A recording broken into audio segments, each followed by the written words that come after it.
He's pissed.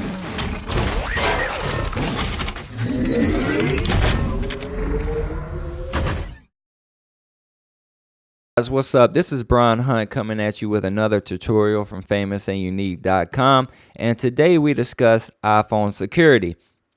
Now, you may be asking yourself, why do I need to worry about iPhone security? I don't break any laws. I'm not a terrorist. I'm not out there dealing drugs. I'm not running any kind of distribution rings that would encourage the law or FBI to come and trace me or try to take my phone.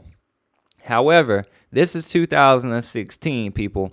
Not only hackers, not only the law, not only normal citizens are able to gain access to your phone even though it's locked. The bad guys are able to gain access to Apple Pay, your credit card, and even worse, your telephone number and address, and even the places you frequently visit.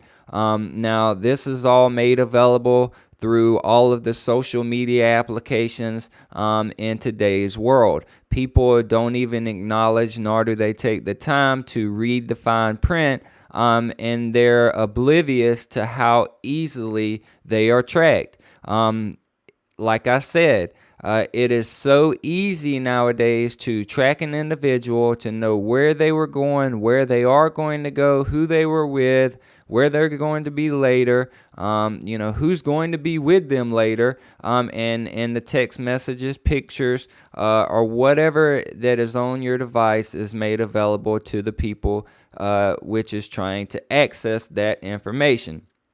Now, there's a few simple rules you can follow that would make this a little bit harder for those type people to gain access to your device. Number one, like I stated before, you have to ask yourself, what would a hacker want with my information? How willingly are they to try to gain access to my information? Are they willing to jump over the moon to gain access to my information? Am I that important to them? Well, the answer is, if you own credit cards or have a bank account, yes, you're pretty important to those type people, depending on what type hacker tries to gain access to your device. If it is a red hat hacker that is looking to shut down your machines, cause havoc, gain access to your bank accounts or home phone or home address, it could be pretty serious. If you have sensitive information stored, they could gain access to that sensitive information, hold it for ransom until you pay them, and then they would release that information back to you. There is nothing that the law could do in these circumstances because 99% of the time, these people are not in the United States. If they are in the United States and using proxies and VPNs and different things of that nature, it's pretty much impossible to track them anyway. So the best thing to do is to avoid making yourself a target and to follow a few simple steps. Now, we're just discussing iPhones today. We're not getting into the whole hacking, Bible and going over every single thing out there. It would take years and years to do so. We're just going over a few steps today if you were to leave your phone laying around or lose it, so people wouldn't just be able to pick it up and gain access to text messages, pictures, or your contact list. Now, the first thing you're going to want to do is go to Settings. You're going to go to Touch ID and Passcode. You're going to enter your passcode here. Once you enter your passcode, you're going to be able to scroll down and see an option that says Allow Access When Locked. Now, I'm going to go over a few of these to let you know exactly what they mean. Now, the Today option means that when the phone is locked, you're going to be able to see what you have planned for today. Now, depending on where you added this, whether it be a calendar or notifications, it's going to show even though the screen is locked. Now, again, under that is Notifications View. This is where your text messages and other things are going to come through even though your device is locked. So let's say that, just using an example, pulling something out of the air. Let's say that you're on the way to meet a friend of yours that has narcotics in the car. Now, keep in mind, I do not condone it. I do not support it. I do not use any illegal drugs, but I'm just using an example.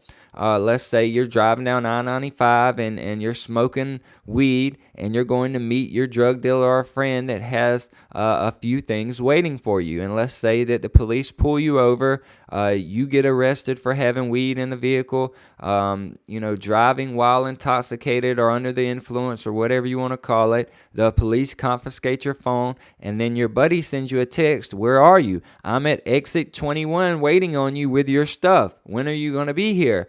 Well, not only can the police see when they send you that text, they can also reply from the lock screen and simply say, I'm on the way. I'll be there in 5 seconds. Wait on me. And then that's the end of it.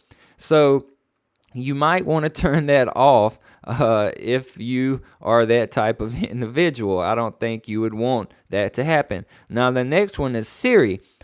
Siri can do some wonderful things. Siri can also make those wonderful things available to people that does or should not have access to your device. So I would definitely turn off Siri. I can access your contact list. I can look at a few more things and access a few more sensitive things on your device using Siri from a lock screen. So you might want to turn that off. Under that, you'll say reply with a message from a lock screen. That's what I stated before. If someone sends you a text, you can reply from the lock screen itself. Also, the wallet.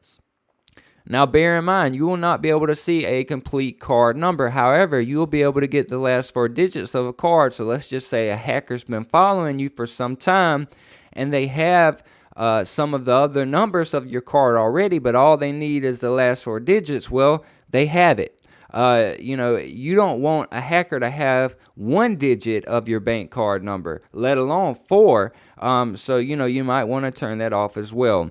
So that's just a few things for you to keep in mind, and those things will keep your device and yourself more secure. I'm Brian Hunt, and thank you for watching.